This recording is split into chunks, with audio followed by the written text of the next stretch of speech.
మాకేమనిపించిందంటే ఏదైనా సరే innovation is very important in life. Innovation లేకపోతే ఈ పాటికి ఒక్కొక్కరు ఒకలా ఇన్నోవేట్ చేస్తారు. బట్ ఈ పర్టికులర్ ఈ గత ప్రభుత్వంలో ఉన్న వ్యక్తులు వీళ్ళు అరాచకంలో ఇన్నోవేషన్ చేశారు. వీళ్ళు కల్తీలు కూడా, అంటే మామూలుగా ఒక నెయ్యి కావాలంటే పాలలో నుంచే కాకుండా రసాయనాల నుంచి కూడా తీయచ్చు, మిగతా వాటి నుంచి కూడా తీయచ్చు అని చేసి చూపించారు. దానికి సంబంధించిన కంప్లీట్ ఈ సిబిఐకి మన ఆ రిపోర్ట్ ఇచ్చినప్పుడు ఎక్కడా కూడా నెయ్యి లేకుండా వీళ్ళు నెయ్యి తయారు చేశారని చాలా స్పష్టంగా తెలియజేశారు.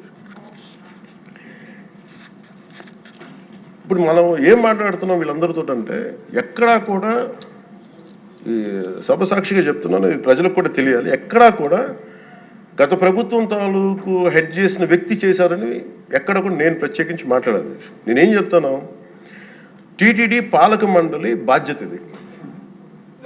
మీరు కూర్చోబెట్టి మీరు బాధ్యత తీసుకొని వాళ్ళ పార్టీ ఆ ప్రభుత్వం స్థాపించినప్పుడు వాళ్ళ నియమించిన పాలక మండలి వాళ్ళు చేసిన తప్పులకి సింపుల్ ఏం చేయాలి అధ్యక్ష, ఒక ఇంటర్వ్యూలో కూడా నన్ను అడిగితే నేనేం చెప్పానంటే you mean to say you going to blame the person who headed the last government అంటే my intention is not that.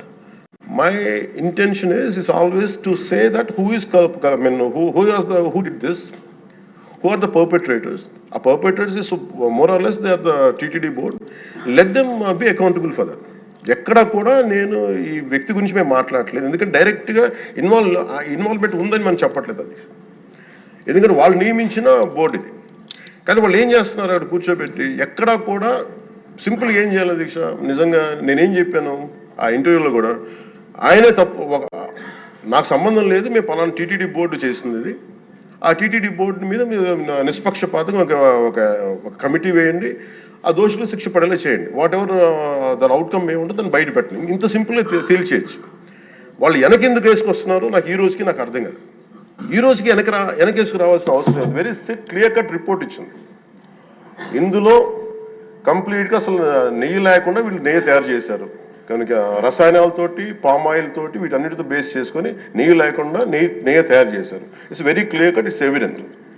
ఇప్పుడు ఎందుకు ఇంత డిస్కషన్ అవుతుంది అధ్యక్ష, మనందరం కూర్చోబెట్టి ఇంత సభా సమయాన్ని ప్రజలకు ఇవ్వాల్సింది కేవలం తిరుపతి లడ్డు గురించి ఎందుకు మాట్లాడాల్సి వస్తుందంటే, వాళ్ళు నిజంగా కనుక ఉప్పేసుకుని ఉంటే కల్తీ జరిగింది, దానికి తగ్గ లా ఏం కోర్స్ యాక్షన్ ఏం తీసుకోవాలో తీసేసుకుని అయిపోతుంటే దానికి ఎవరైతే పర్పెట్రేటర్స్ ఉన్నారో వాళ్ళకి ఆ శిక్షగా వెళ్ళిపోతారు. అలా కాకుండా అసలు ఆ నెయ్యిలో కల్తీ లేదు, యానిమల్ ఫ్యాట్ లేదు, రిపోర్ట్ ఇచ్చిన తర్వాత ఇవన్నీ.